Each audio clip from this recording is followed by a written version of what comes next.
એક નાનકડા ગામમાં ચંદ્રકિશોર નામનો એક માણસ રહેતો હતો. તે એક ખેડૂત હતો, ખૂબ મહેનતી, સાદા સ્વભાવનો અને ભોળા દિલનો માણસ.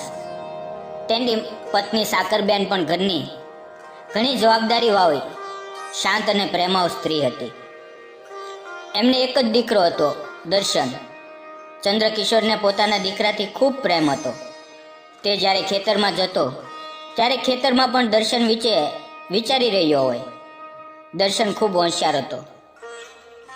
તે વારંવાર એવું કહેતો, પિતાજી, મારે મોટા થઈને કલેક્ટર બનવું છે.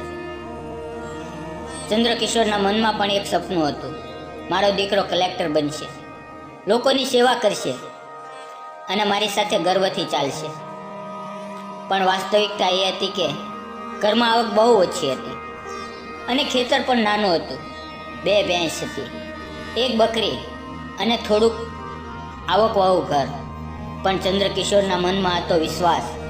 તે તેના દીકરાને કહેતો, બેટા, તું ભણ, બસ ભણે રાખ, બાકીની બધી જવાબદારી મારી. એક પછી એક દિવસ આગળ વધતા ગયા. દર્શનનો શાળા તરફ લગાવ વધતો ગયો. તેણે શાળાનું ભણતર પૂરું કરીને જ્યારે શહેરની કોલેજમાં પ્રવેશ માટેનો સમય આવ્યો ત્યારે ખૂબ જ વધારે મહેનતની જરૂર હતી અને ખૂબ વધારે પૈસાની પણ જરૂર હતી. ચંદ્રકિશોરે વિચાર્યું, હવે શું કરવું, કોની પાસેથી ઉધાર માંગવું? પણ આખરે તેણે પોતાનું ડિસિઝન લઈ લીધું. તેણે પોતાની ચંપા નામની ભેંસ વેચી દીધી. એ જ ભેંસ જેને તે પોતાના બાળક જેવી માનતો હતો. ઘર આખું શાંત હતું. ચંપાની ગાયેલી મધુર અવાજ હવે સંભળાતી નહોતી. પણ ચંદ્રકિશોર મનમાં કહેતો, ભણવાથી મારા દીકરાનું ભવિષ્ય ચમકશે. ચાકરબેન થોડા દિવસ ચૂપ રહ્યા. એક દિવસ તેણે તેના પતિ ચંદ્રકિશોરને કહ્યું, તમે ભેંસ વેચી નાખી, હવે દૂધ ક્યાંથી લાવશો?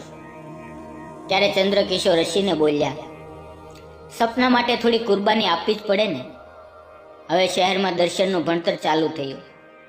તે સતત કામ કરતો રહ્યો. તે અભ્યાસમાં ધ્યાન આપતો, પણ કોલેજમાં વધુ આગળ વધવા માટે હવે નવા સેમેસ્ટરની ફી ભરવાની હતી. આ વખતે રકમ હતી મોટી. ચંદ્રકિશોરે ઘર વખરી, ગાડું અને બળદ વેચી નાખ્યા, તો પણ પૈસા ઓછા પડ્યા. હવે તેણે ખેતરના દસ્તાવેજ બહાર કાઢ્યા, આખું ખેતર ગીરવે મૂકી દીધું. સાકરબેન થોડો અવાજ ઉઠાવવા જતી, પણ ચંદ્રકિશોર કહેતો, મારો દીકરો એક દિવસ સફેદ કોટમાં આવે એવું જોઈ હું બધું છોડવા તૈયાર છું. કેટલાય વર્ષો પસાર થયા. દર્શન હવે યુનિવર્સિટીમાં આગળ વધી રહ્યો હતો. તેના નવા મિત્રો, તેના નવા વિચાર અને નવી દુનિયા. તે હવે ઘરે ઓછી વાર ફોન કરતો. દરેક વાર પિતાજી પૂછે કે બેટા, અભ્યાસ કેમ ચાલી રહ્યો છે, તો દર્શન ચડફડ જવાબ બોલી દેતો, હું વ્યસ્ત છું પિતાજી, આમ કહીને ફોન કાપી નાખતો.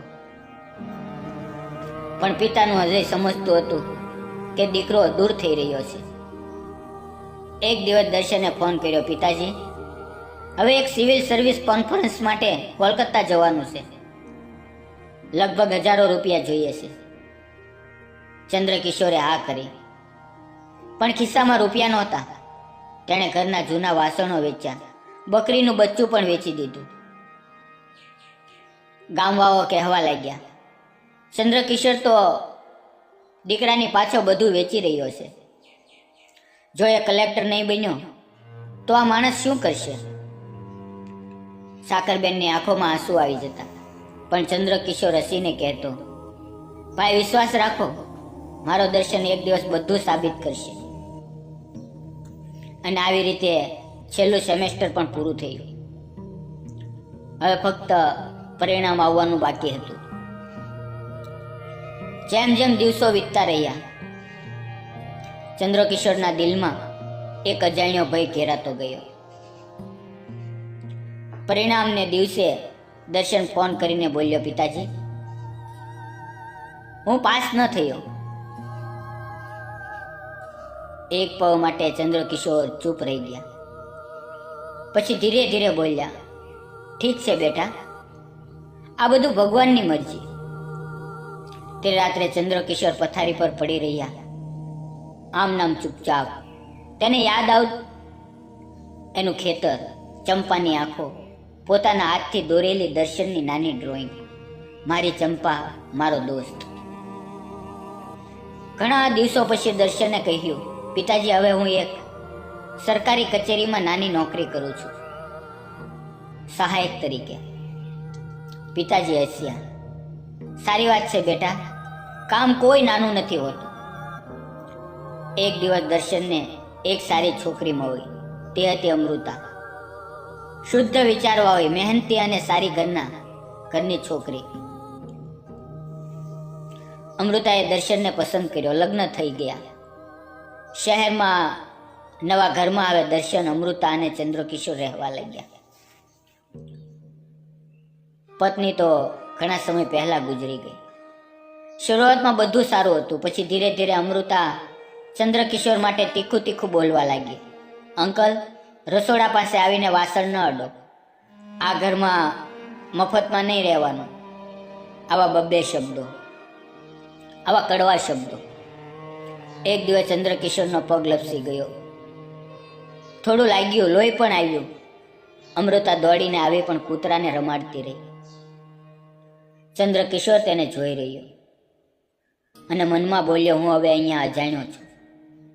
રાત્રે તે પથારીમાં સૂતો.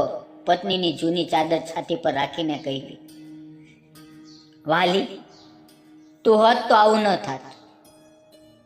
દરેક દિવસ એક નવા તિરસ્કાર સાથે પસાર થતો. અમૃતાએ એકવાર કહ્યું, અંકલ, તમને ખાવાનું આપવાનું ભૂલી ગઈ. તમે તો કંઈ પણ ખાઈ શકો છો. આખો દિવસ ભૂખ્યા બેઠું રહેવાય? એક દિવસ ચંદ્રકિશોરના રૂમમાંથી તેના જૂના સંદૂકને બહાર કાઢીને ફેંકી દેવાયું. તેમાં હતી તેની પત્નીની યાદો, દર્શનના બાળપણના ચિત્રો. તે રાત્રે ચંદ્રકિશોર રડી પડ્યો. દીકરાની તસવીર જોઈને બસ એટલું કહ્યું, બેટા, તને ઉછેરવા માટે મેં બધું ગુમાવ્યું, પણ તું હવે મારા દુઃખ પણ સમજી શકતો નથી. અને એક દિવસ, એક શાંત, થાકેલો, દુઃખથી ભરેલો દિવસ હતો, જ્યારે પિતા ચંદ્રકિશોર શાંત પડેલા મળી આવ્યા. હાથમાં એક કાગળ હતો. દર્શને કાગળ ખોલ્યો.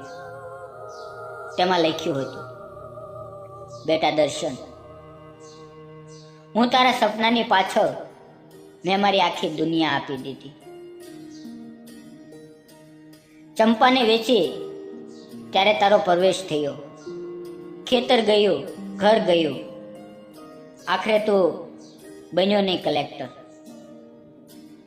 તો પણ શું, પણ તું સારો મનુષ્ય બન. ઈશ્વર તને વધુ સમજ આપે. હું તારા માટે ખુશ છું. તારા પિતાજી ચંદ્રકિશોર. એ પર દર્શન જમીન પર બેસી ગયો. એની આંખોમાં આંસુ રોકાતા નહોતા. અને ત્યારે જ તેને સમજાયું, સાચો પિતા ક્યારેય કંઈ માંગતો નથી, બસ બધું આપી દે છે, અને એ પણ પ્રેમથી. મિત્રો, તમને આ વિડીયો કેવો લાગ્યો કોમેન્ટ કરીને જરૂર જણાવજો. ફરી મળશું આવતીકાલે એક નવા વિડીયોની અંદર. ત્યાં સુધી આવજો. ધન્યવાદ.